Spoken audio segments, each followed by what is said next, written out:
Welcome to this explainer. So today we are unpacking one of the absolute most fascinating geopolitical paradoxes of our modern era.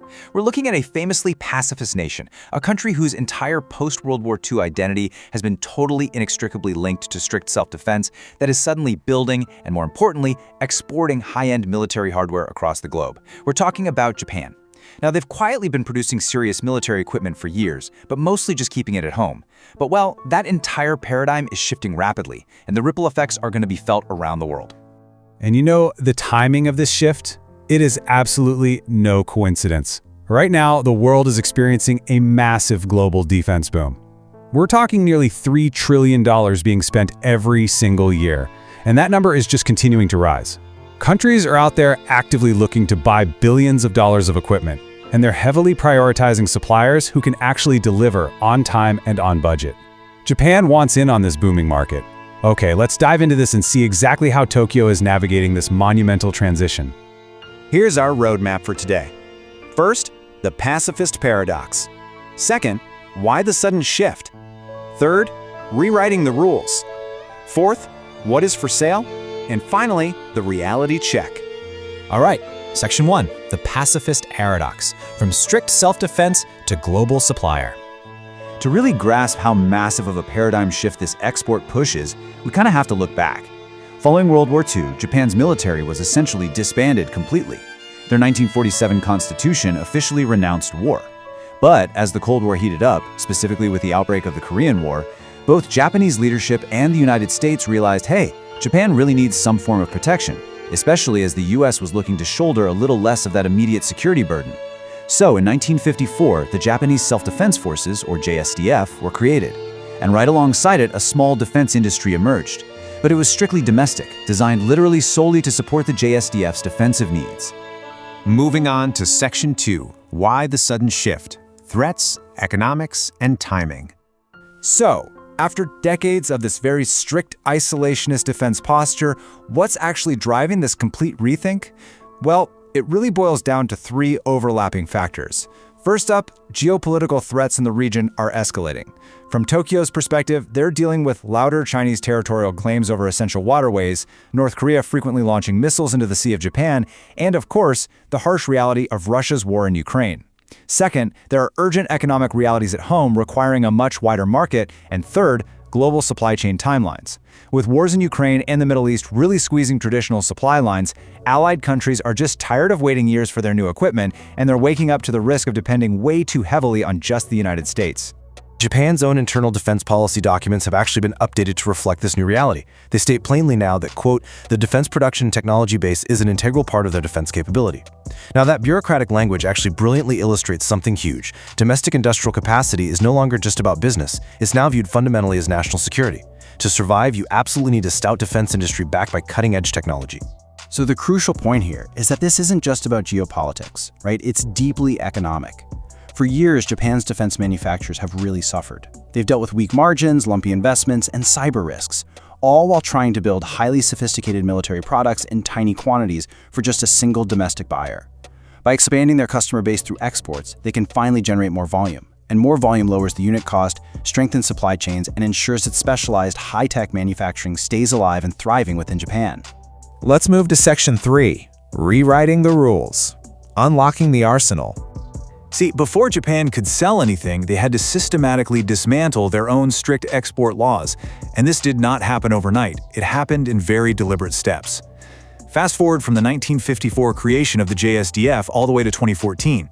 That's when Tokyo replaced its near-blanket export ban with new principles that relaxed the rules. Though, to be fair, they were still pretty restrictive. Then, late in 2023, they loosened the rules to allow equipment built under license to be sold back to the country of origin. That notably allowed Japanese-made Patriot missiles to head back to the US. In 2024, they adjusted policy to allow future exports of the GAC, the Global Combat Air Program, fighter jet.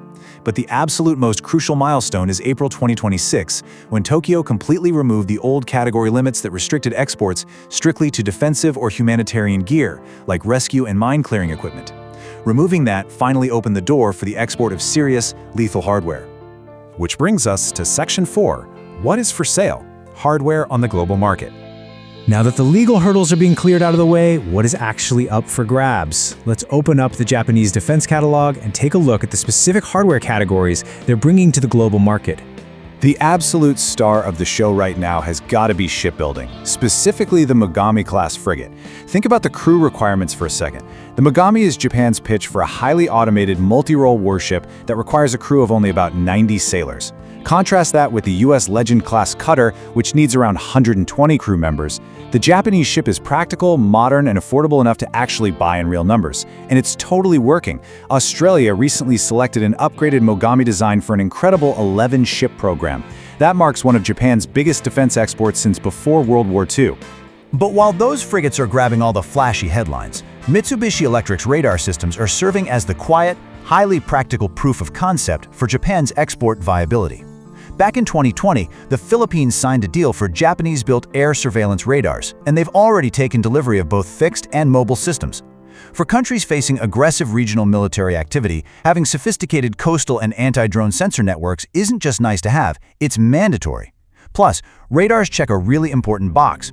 They are far easier to integrate politically and sustain practically than something like advanced combat aircraft or offensive missiles. But make absolutely no mistake, Japan is also aggressively looking at the missile market.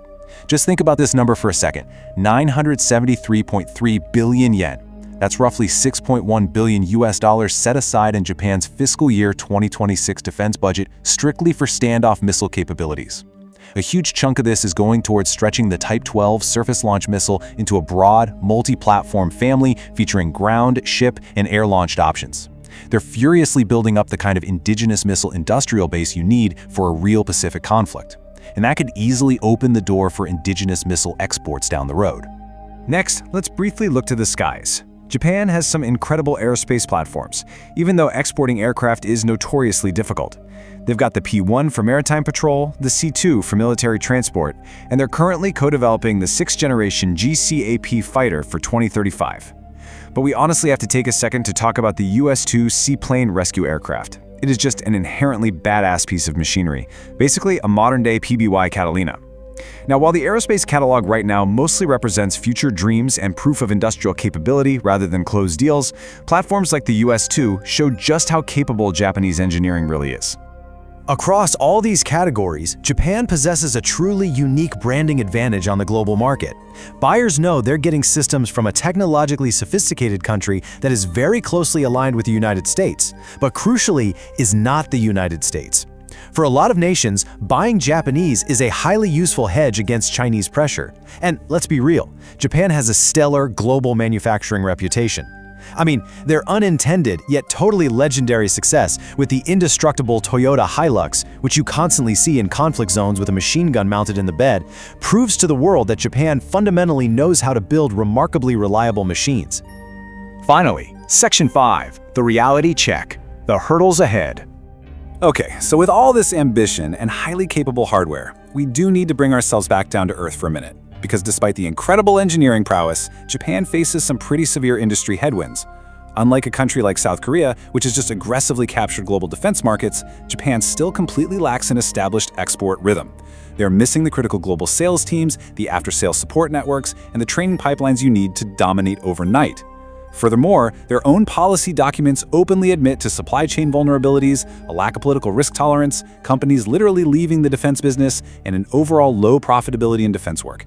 They absolutely have the products, but they are very much still building the business infrastructure to actually sell them. Which brings us to the ultimate question you should take away from this explainer. Can Japan make this massive export effort work before a conflict breaks out in the region? The geopolitical clock is ticking fast in the Indo-Pacific, and Tokyo is basically in a foot race to transform its defense industry from a small domestic necessity into a global powerhouse. It's a massive shift. It is happening right now as we speak, and it's a storyline you are definitely going to want to track closely. Thanks for learning with us today.